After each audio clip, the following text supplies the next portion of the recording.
안녕하세요. 존버 존 버나드입니다. 일본 다카이치 사나에 총리가 이렇게 얘기했죠. 대만 유사는 일본 유사이다. 이게 뭐냐? 이 중국이 대만을 침공시에 자유대죠. 일본 자유대가 군사 개입을 할 수도 있다. 이런 발언을 계속 하고 있거든요. 그래서 와, 이거 진짜 잘못하면 이 일본과 중국이 전쟁을 하진 않겠지만 그 위기까지도 올라갈 수 있겠구나. 그런 거를 좀 느낄 수 있었거든요. 그래서 둘이 왜 이렇게 으르렁 되는지, 특히나 일본의 이 총리가, 이 여자 총리가 왜 갑자기 또 이렇게 중국한테 도발을 하는지, 이런 얘기를 제가 심층적으로 조사를 해보고 생각을 해봤습니다. 그래서 그런 이유에 대해서 뭐 경제적인 이유, 정치적인 이유, 그 다음에 지정학적 이유 다 한번 얘기를 해드릴게요. 그래서 이거 한번 재밌는 내용이니까 여러분들 좋아요랑 구독 한 번씩 눌러주시고요. 그 다음에 우리는 투자를 또 하고 있잖아요. 그래서 투자는 또 어떻게 해야 되냐, 이거 만약에 혹시나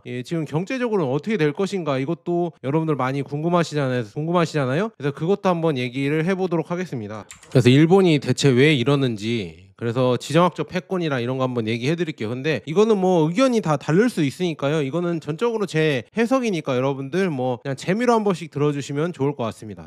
다카이치 총리가 최근에 이런 얘기를 했죠. 7일 중의원에서 다카이치는 타이완 유사시 일본의 존립 위기가 위협이 된다. 그러니까 우리는 무력 개입을 하겠다. 할 수도 있다. 뭐 이런 얘기를 했거든요. 그래서 일본의 법적 의미를 보면 자유대 파병 가능 구간이 열린다. 이게 뭐냐? 그러니까 일본의 존립의 위기가 있으면은 자유대가 발동을 할 수 있다, 이겁니다. 그러니까 타이완이 충돌이 나면은요, 이거는 다카이치 발언이 이런 해석입니다. 타이완, 대만이 만약에 충돌이 나면 일본이 자동 개입할 수 있다는 정치적 신호. 그러니까 일본에도 피해를 입힐 수가 있다. 일본의 존립 위기가 될 수 있기 때문에 이거는 자유대 파병이 가능하다. 이런 식으로 얘기를 하면서 이 중국의 신기를 건드는 거죠.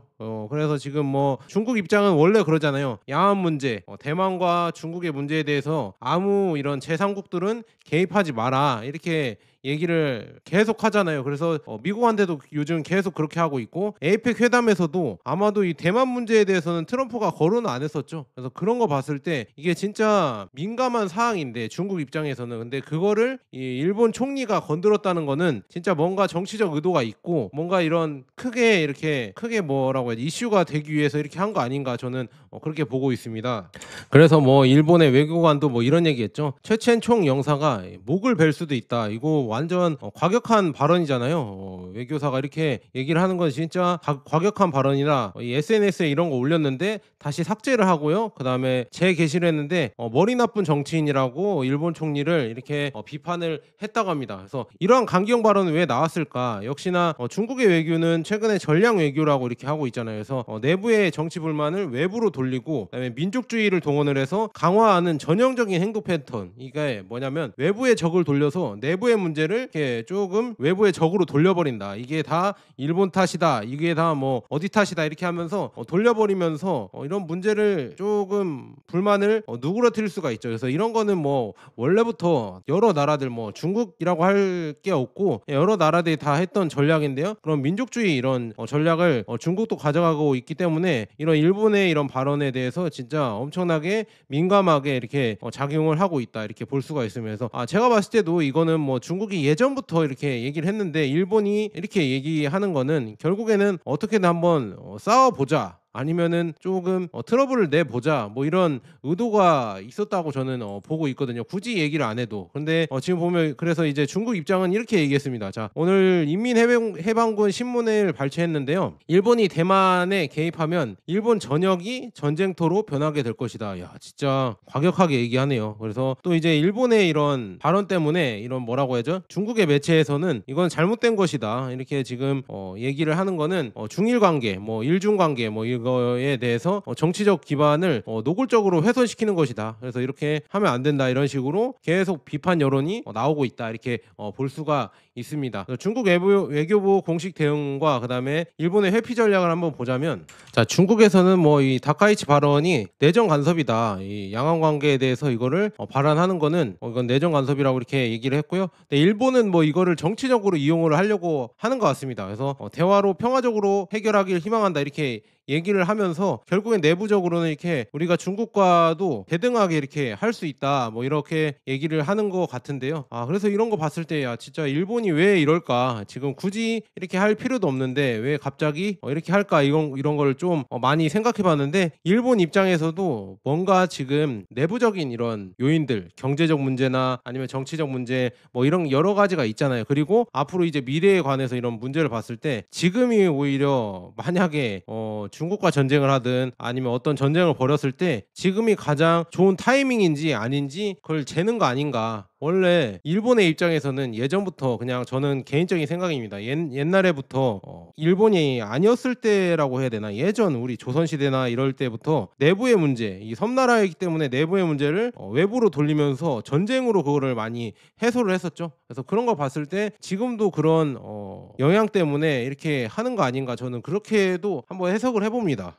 그래서 전문가들은 뭐 이제 중일 관계에는 미중 대립과 연동돼서 이제는 준냉전 상태로 들어갔다고 이렇게 평가까지도 나오고 있습니다. 근데 뒤에 역시나 미국이 있죠. 이 일본 뒤에 미일 동맹이 또 있잖아요. 그래서 그런 또 이유가 있고요. 그다음에 왜 지금 이 시점에서 중국은 대만이 왜 여기에 중국이 중요하게 생각하냐? 결국에는 중국의 뭐 중국몽이라고 해야죠. 그래서 이거를 중국의 중화민족 뭐 부흥 뭐 이런 것도 있고 해서 대만을 원래 이게 뭐라고 하죠? 통일을 하는 게 얘네들의 목표예요. 거의 목표라고 볼 수가 있습니다. 그래서 이런 걸 봤을 때 언젠가는 또 대만이 이제 중국과 이렇게 흡수가 된다고 지금 중국은 그렇게 생각을 하고 있어요. 그래서 이거를 과연 우리가 막을 수 있을까? 그거는 조금 쉽지 않을 것 같아요. 왜냐 중국이 계속 힘이 세지고 이게 점점 커지면서 이제 그런 힘을 밖으로 투사하려고 할 텐데 결국 거기에 바로 앞에 있는 게 대만이기 때문에 대만은 우리가 이렇게 어느 정도 이렇게 막으려고 하겠지만 그리고 대만 자체적으로도 이거를 지키려고 하지 않을 것 같아요.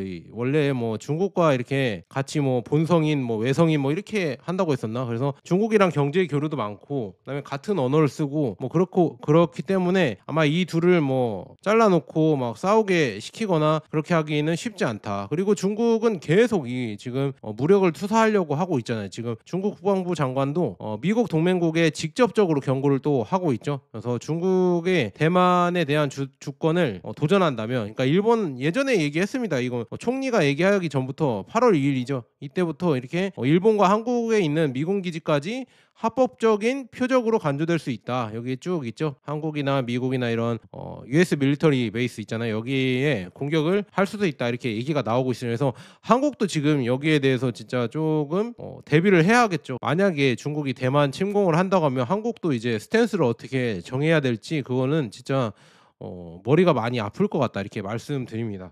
근데 왜 이 시점에서 지금 일본이 왜 갑자기 대만 문제를 꺼내 들었을까? 이 총리가 바뀌고 왜 그랬을까? 이렇게 보면요, 우리는 뭐 일본처럼 이 한국이 대만에 대해서 각별한 이런 감정이나 뭐 이런 거를 갖고 있지 않잖아요. 근데 일본은 왜 유독 대만 문제에 대해서 뭐 중국이 싫어하는 발언까지 할 정도로 왜 대만에 이렇게 각별하게 생각을 하느냐, 뭐 여러 가지 이유가 있겠는데 뭐 민감한 이유가 뭐 네 가지 있다고 하거든요. 해상 교통로, 그다음에 미일 동맹 구조상 개입이 불가피하다, 그다음에 오키나와 안전보장 문제, 이거인 것 같아요. 이 오키나와 만약에 이 대만이 중국한테 통일이 된다고 하면 이제는 이제 해상 국경선이죠. 이게 이제 센카쿠 열도랑 그다음에 오키나와 이쪽으로 중국의 힘이 투사될 겁니다. 그래서 중국 사람들한테 물어봐도 결국에는 이 해양으로 나가려고 하면 일본과는 언젠가는 붙어야 된다, 뭐 이런 좀 무서운 발언들도 중국 사람들도 이렇게 하고 있거든요. 근데 뭐 한국 입장에서 이걸 막아줄 수 있다, 뭐 이렇게 한국 입장에서는 우리도 중요해 이렇게 할 수도 있겠지만 중국 입장에서는요, 한국은 그렇게 중요하지 않아요. 왜냐 이쪽으로 나가려면 일본을 뚫어야지, 한국은 우리나라가 막 힘이 세다 이렇게 생각할 수도 있어요. 우리나라니까. 그런데 지정학적으로 봤을 때는 중국이 바다로 나가려고 태평양으로 나가려고 하면 한국이 전혀 약간의 장애물이라고 해야 되나? 이쪽으로는 안 지나가잖아요. 굳이 대한해협으로 이렇게 지나가서 태평양을 가는 게 아니니까 이쪽으로 나가는 거기 때문에 굳이 한국은 그렇게 해양 이쪽에서 걸림돌이 아니다. 그러니까 결국에는 중국도 이 힘이 세지면서 태평양을 나가려고 하면 일본을 어느 정도, 일본과 뭐 타협을 하든 아니면 일본을 어느 정도 눌러줘야 결국에는 바다로 더 이렇게 진출할 수 있다 이렇게 볼 수가 있습니다. 그래서 그런 것 때문에 지금 언젠가는 이 대만 문제든 아니면 언젠가는 이 센가쿠 열도, 다오이 뭐 이렇게 하는데 여기에 이렇게 문제를 삼으면서 터질 게 터질 수도 있습니다. 그래서 이거는 잘 보셔야 된다 이렇게 말씀드리고요. 그다음에 중국 입장에서도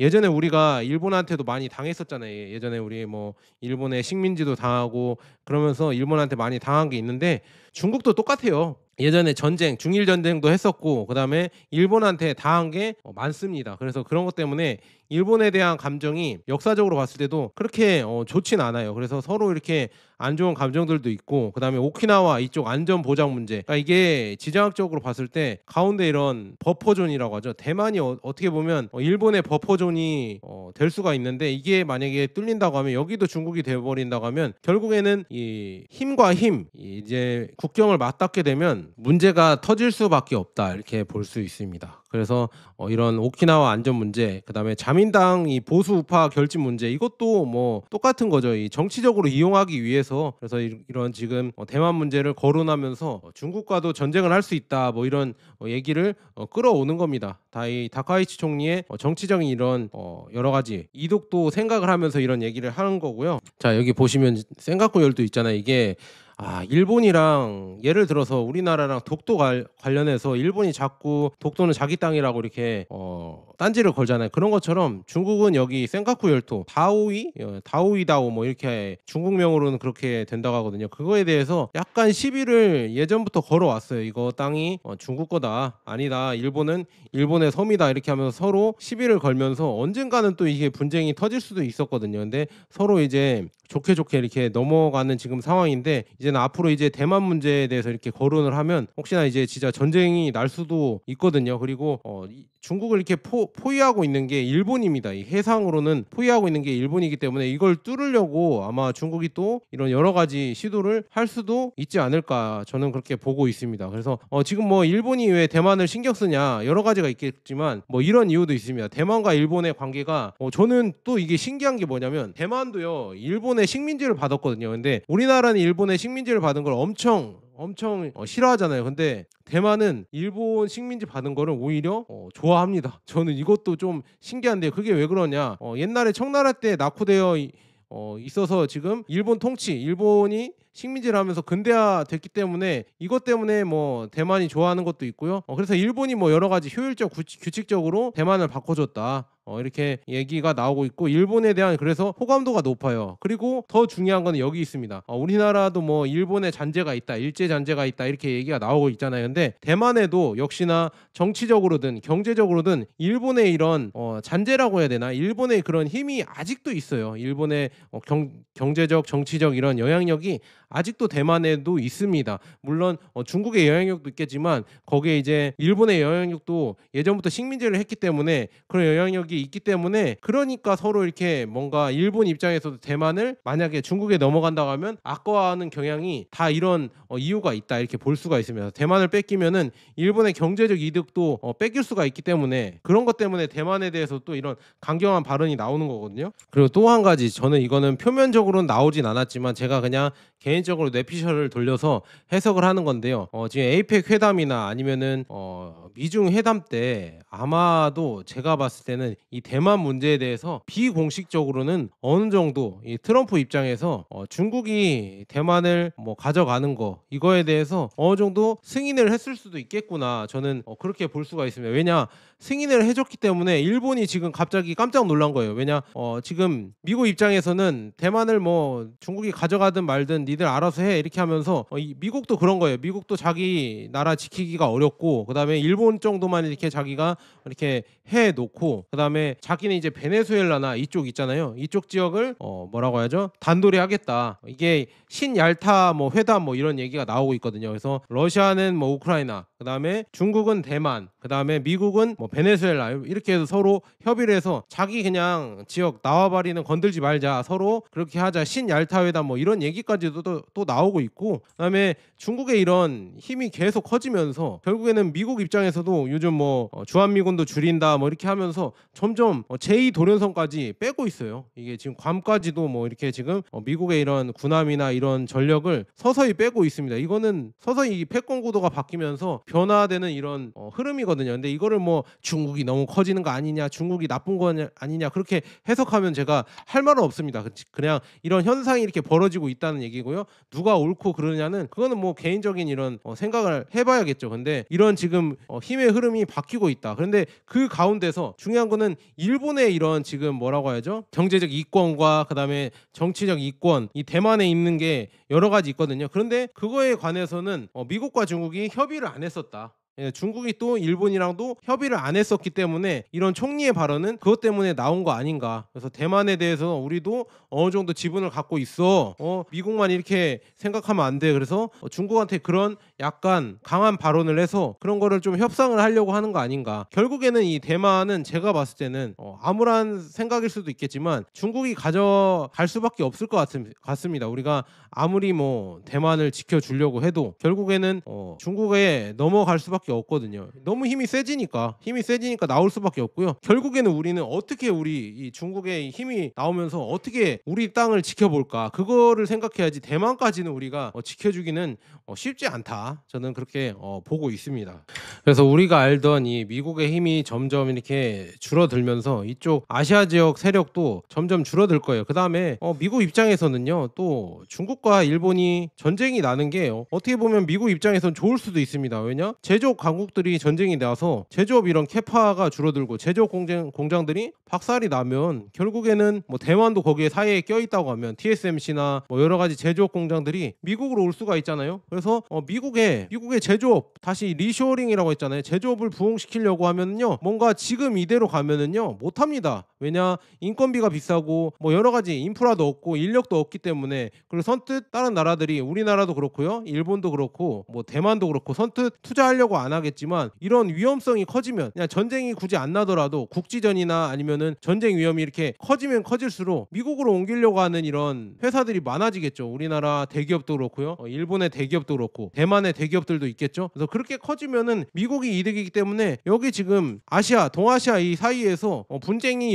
계속 벌어지면 벌어질수록 미국 입장에서는 그것도 좋을 수가 있다. 그리고 미국의 대표적인 이 미군 기지가 한국과 일본에 있고, 그다음에 거기에 무기가 다 미제가 많잖아요. 그리고 특히나 일본이 또 이렇게 지금 우리가 강대국이다 이렇게 생각할 수도 있겠지만 이 전쟁 전력에서 그렇게까지 뭐 전투기나 이쪽이 세진 않아요. 이 전투기도 대부분 미국 F-35나 뭐 이런 걸 갖고 있기 때문에 결국에는 미국이 여기에서도 더 많은 이런 전투기나 이런 거를 팔 수가 있기 때문에 방산이나 이런 데가 더 이런 이득 볼 가능성이 크다. 그러니까 중국과 일본이 으르렁거리면요, 뒤에서 오히려 미국이 더 이득이 날 수가 있다. 미국은 애초부터 이제는 점점 여기에 이렇게 규모를 줄이려고 하고 있는 흐름 같아요. 흐름이 지금 미국 입장에서는. 그리고 자기 이제 내부적으로 이제 아메리카 그 지역이죠, 그쪽을 더 공고히 하고 이제는 다극화 시대가 온다. 그래서 제가 매번 말씀드려요. 미국도 이거를 어느 정도는 이제 대비를 하는 거 아닌가, 저는 그렇게 보고 있습니다. 왜 그러냐면 이 중국 그쪽에서는 이따가 말씀드리겠지만 중국의 전력이 많이 세졌어요. 6세대 전투기나 아니면 극초음속 미사일이나 이런 지금 전자전 뭐 이런 것도 이제 점점 더 이제 중국이 이 세력 투사를 많이 하기 때문에 괜히 이거 붙었다가는 오히려 더 안 좋아질 수도 있기 때문에 서서히 이렇게 빼는 거 아닌가, 저는 그렇게 보고 있고요. 그러니까 지금 보니까 또 이런 발언을 했다고 하거든요. 다카이치 사나에 일본 총리는 이 핵무기 있잖아요. 핵무기를 미국에서 들여오자. 그래서 원래는 일본이 비핵 3원칙이 있었다고 합니다. 근데 그래서 그 중에 하나의 핵무기 반입 금지 조항을 개정하자는 것을 고려하고 있다고 합니다. 그러니까 핵무기를 소유하고 생산하는 것은 변경할 가능성이 없는데요. 이 지금 핵무기 이 뭐라고 하죠? 반입 금지 이거를 깨면서 바꾸면서 일본이 첫 단계로 이 미국의 핵무기를 일본에 이렇게 배치하는 것을 조금 허용할 가능성이 높겠다. 그래서 이렇게 된다고 하면 또 이제 중국 입장에서 노발대발 하겠죠. 우리나라에서도 이거 얘기하잖아요. 지금 우리가 중국을 상대하려고 하면 대중국에서는 핵 잠수함이 필요하다. 그래서 핵 잠수함을 좀 승인을 해줘라. 미국한테 이렇게 얘기가 나오고 있잖아요. 그래서 그런 것도 다 이렇게 이용을 해먹으면서 자체 무장을 강화하려고 하는 지금 목적 중에 하나다, 이렇게 볼 수가 있으면서 서로 이렇게 다들 이용을 해먹고 있다. 그래서 이런 사이에서 진짜 우리가 진짜로 판단을 진짜 잘해야 됩니다. 진짜 이런. 그래서 그러면은 만약에 진짜로 전쟁이 터진다. 중국과 대만의 전쟁이 터져서 대만을 중국이 먹으려고 하면 어떻게 될 것인가. 지금 이렇게 시나리오가 몇 개 있다고 하거든요. 2030년에 뭐 대만 상황은 다음과 같다 해서 중국이 뭐 대만의 대표적인 항구가 하나, 둘, 셋, 넷, 다섯, 여섯, 일곱 개가 여섯 개가 있구나. 여섯 개가 있다는데 여기에 이제 일곱 개고 죄송합니다. 일곱 개가 있는데 여기에 대해서 공격을 미사일 공격을 하고 아예 이렇게 포위 전략 굳이 이렇게 상륙을 안 하더라도 포위 전략만 해도 결국에는 대만은 말라 죽을 수밖에 없다. 말라서 항복할 수밖에 없다. 이렇게 얘기가 나오고 있는 거예요. 그래서 그 사이에 뭐 지금 뭐 중국이 아니라 일본과 한국과 뭐 미국이 와서 도와주면 되는 거 아니냐. 근데 아마도 이쪽 해양 이쪽에서는 뭐라고 해야죠? 도와주기가 쉽지 않을 것 같아요. 여기 한번 쭉 보시면 이 전력 차이도 지금 많이 나오고 있습니다. 이제는 지금 보면 물론 품질이나 성능은 미국이 더 좋을 수가 있어도 이게 지금 미국 입장에서는 산발적으로 이렇게 여러 나라에 그러니까 전 세계적으로 퍼트려 있는데요. 그냥 중국은 여기에 지금 대만에만 이걸 집중해서 이걸 투사할 수가 있다. 그러니까 이 압도적인 규모 차이가 있는 거죠. 그래서 이 규모 차이가 있고 생산력 차이가 있기 때문에 전투기나 아니면은 상륙함이나 항공모함이나 이런 게 이런 인해 전술이라고 하죠. 이게 지금 당해내기가 지금 미국이나 한국이나 일본 입장에서는 쉽지 않을 것 같다. 그리고 점점 요즘은 대만이나 만약에 중국이 전쟁이 난다고 하면요 이게 못 지켜줄 가능성이 크다 이렇게 계속 나오고 있어요. 왜냐 지금 보면 중국의 이거는 사거리 탄도미사일 뭐 동펑이나 뭐 이런 거 있잖아요. 그다음에 극초음속 미사일이 이제는 게임 체인저거든요. 그러니까 뭐 항공모함이나 이런 게 이제 여기에 여기에 이쪽으로 가서 도와주려고 해도 미사일에 맞아서 드론이나 무인기나 미사일에 맞아서 다 격추당할 수밖에 없다. 그러니까 이제 미사일 전력이 너무 세졌기 때문에 섣불리 이런 항공모함 시대가 점점 끝나가고 있습니다. 그래서 이거를 여러분들 잘 보시면 될 것 같고요. 그래서 중국과 이렇게 가까이 있으면은 결국에는 타겟이 될 수밖에 없다. 그래서 대만을 더더욱 지켜주기가 쉽지 않을 수도 있다. 이렇게 얘기가 계속 나오고 있습니다. 그래서 이렇게 여러 군데 이렇게 뭐 이런 미사일 연대나 미사일 부대나 이런 걸 놓을 수 있겠지만 결국에는 대만을 제대로 지켜줄 수 있냐는 그거는 또 미지수다 이렇게 볼 수가 있습니다. 그래서 여기도 있죠. 중국이 나가려고 하면 여기를 다 뚫어야 돼요. 이쪽 특히나 이쪽. 근데 이쪽 땅이 결국에는 일본 땅이기 때문에 결국에 이런 분쟁이 아마도 생길 수가 있고 요즘 또 이제 중국이 오키나와 이쪽 얘기를 하더라고요. 오키나와가 원래는 일본 거가 아니라 일본이 여기에 점령을 해서 통일을 시킨 거라서 여기는 독립을 해야 된다 막 이런 얘기까지 뒤에서 계속 얘기하고 있어요. 그래서 그런 뭐 오키나와 인권 문제 뭐 이런 걸 또 일본을 자극시키기 위해서 중국 입장에서 이런 걸 또 하고 있다. 그리고 오키나와가 만약에 독립을 하고 뚫린다고 하면요 이쪽으로 중국이 나갈 수도 있겠죠. 이렇게 투사해서 쭉 나가서 태평양 그다음에 미국을 이렇게 해서 태평양 이쪽의 패권을 또 이렇게 전쟁을 할 수도 있겠죠. 이렇게 싸움을 할 수도 있겠죠. 그래서 봤을 때 결국에 일본이 지키냐 마냐가 정말 중요해지고 있다. 특히나 거기에서 이제 대만까지도. 근데 결국 대만은 제가 봤을 때는 이게 지켜주기가 쉽지는 않은 것 같습니다. 왜냐하면 여러 가지 지금 요새는 지켜주기 힘들다는 이런 의견이 계속 나오고 있어요. 왜냐 중국의 이런 항공기나 이런 걸 전력을 계속 이게 업데이트 되면서 이런 걸 계속 이렇게 해주는 채널들이 있거든요. 그래서 그런 거 봤을 때 J-22 뭐 이렇게 스텔스 기능이 좋아지고 F-35보다 더 좋고 뭐 비슷한 기능이다 이렇게까지 계속 이런 게 나오니까 점점 더 이제 6세대 전투기도 지금 나오려고 하고 있고 그래서 그런 걸 봤을 때 이런 여러 가지 이유 때문에 대만을 이제는 우리가 뭐 무조건 이긴다. 중국이랑 대만이랑 전쟁 나면 한미일이 도와주면은 무조건 이길 수 있다. 이렇게 옛날에는 그렇게 얘기했는데 지금은 그런 얘기가 점점 들어가고 있다. 그리고 미국 입장에서도 요즘은 시큰둥하기 때문에 그래서 뭐 미국의 싱크탱크는 32대 F-35와 32대 F-15가 중국 영공에 침범할 수 있다고 생각하는 이렇게 얘기가 나오고 있는데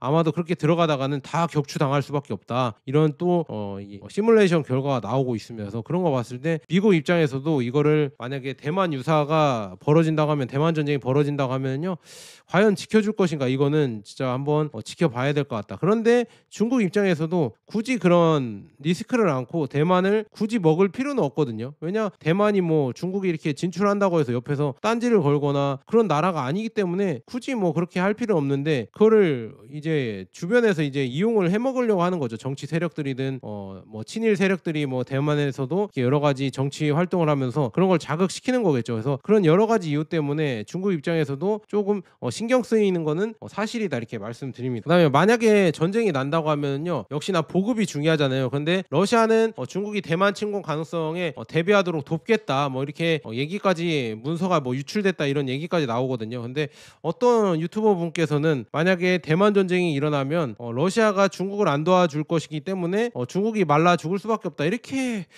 해석하는 거의 뭐 80만 채널이 있더라고요. 그래서 그거 보고 아니 어떻게 그렇게 해석하지? 지금 러시아가 중국이랑 딱 달라붙어 있는데 그래서 저는 그거 좀 의아했거든요. 그래서 그것도 나중에 한번 해보도록 하겠습니다. 대만과 중국이 전쟁이 나면 과연 중국이 어떻게 될 것인가 그 시나리오도 그것도 자세하게 한번 보도록 하겠습니다. 저는 아마 러시아가 뒤에서 도와주지 않을까 그렇게 보고 있는데요. 근데 중요한 거는 뭐 대만과 지금 대만을 두고 일본과 중국이 전쟁을 하든 말든 우리의 입장이 중요한 거잖아요. 근데 우리는 웬만하면은 얘네가 이렇게 싸움한다고 해서 물론 타이완 작전 시 대만 작전 시에 미군이 이제 주한 미군을 병행 사용하기 때문에 자동 개입 가능성도 있습니다. 하지만 우리 입장에서는 진짜 위에 북한이 있잖아요. 북한이 있기 때문에 웬만하면 진짜 움직이면 안 되고 도와준다고 괜히 이렇게 그러면 안 될 것 같습니다. 그냥 가만히 있고 알아서 이렇게 자기들이 이렇게 전쟁을 하든 말든지 조금 약간 중립적인 입장에 있어야 되는데 그것도 이제는 잘 모르겠습니다. 우리나라 정치적인 이런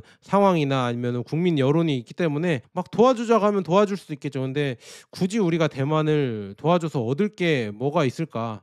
저는 의문이거든요. 그래서 그냥 이럴 때일수록 가만히 있고 만약에 중국과 일본이 싸워서 서로 망가진다고 하면요 이제는 거기에 기업들이 이제 점점 생산이나 이런 게 못할 거 아니에요. 그럼 우리나라 반도체 기업들이 더 좋아지는 거 아닌가요? 그냥 냉정하게 그냥 우리 이기적으로 생각했을 때 그러는 겁니다. 왜냐하면 일본이 예전에 우리 한반도 6.25 전쟁 때 그렇게 해서 엄청나게 전쟁 특수를 누리면서 돈을 많이 벌어서 지금 뭐 80년대에 고점을 찍었잖아요. 1980년도에 그런 것처럼 우리나라도 그냥 가만히 있어서 그냥 뭐 굳이 군사적 개입은 안 한다고 치고 뭐 방산이나 무기는 뭐 이렇게 줄 수도 있겠죠. 근데 그 정도 수준만 해주면서 가만히 있는 게 가장 좋지 않을까 저는 그렇게 보고 있으면서 이거는 뭐 제 개인적인 생각이고요. 여러분들이랑 생각이 다를 수도 있겠습니다. 근데 굳이 우리가 대만을 왜 지켜줘야 될지 우리가 대만한테 뭐 어떤 이런 이 경제적 이권이나 대만에 뭐 이렇게 달린 뭐가 없잖아요. 그래서 굳이 그렇게 해줄 필요가 없다. 그냥 둘이 뭐 싸우든 말든 그냥 지켜보고 그냥 뒤에서 도와줄 수 있으면은 우리 한미일 동맹이기 때문에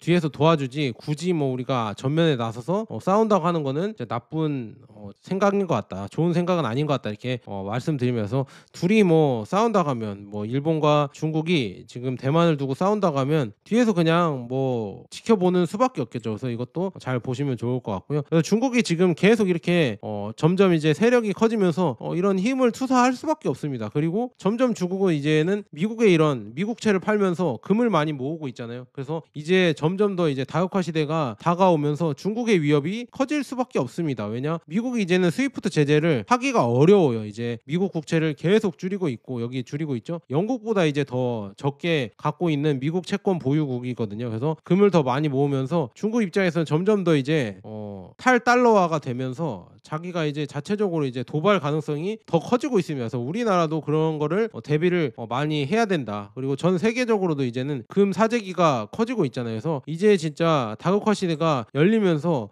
분쟁이 더 많이 발생할 수 있는 시대가 오고 있기 때문에 여러분들 진짜 안전자산인 금은 진짜 금의 가치는 계속 올라갈 수밖에 없을 것 같습니다. 그래서 금은 계속 좋을 것 같고요. 그 다음에 주식은 뭐 이렇게 여러분들 걱정의 벽을 타고 가기 때문에 장기 투자한다고 하면 뭐 미국 주식이든 여러 주식들은 여러분들 이렇게 막 분쟁이 터졌을 때 폭락을 하거나 그럴 때 저점 매수를 하셔서 꾸준히 들고 가는 게 장기 투자하는 게 좋지 않을까. 저는 그 전략이 가장 유효하다고 보고요. 저는 그 전략으로 가고 있습니다. 그래서 더 불안하시면 비중을 금에 대해서 비중을 더 많이 늘리는 수도 있고요. 그래서 이런 여러 가지 이유가 있습니다. 자, 그래서 지금 뭐 일본 총리가 갑자기 대만 유사는 일본 유사다 이렇게 발언한 내용에 대해서 한번 해석을 해드렸고요. 앞으로도 이제 이런 문제가 어떻게 커질지는 좀 더 지켜봐야 될 것 같습니다. 근데 제가 해석한 게 뭐 다 옳다는 건 아니고요. 지금 이런 여러 가지 상황을 고려해봤을 때 이래서 그랬구나 이렇게 조금 해석을 해봤습니다. 여러분들 뭐 생각이 다르시면요 댓글로 한 번씩 남겨주시고요. 좋아요랑 구독 한 번씩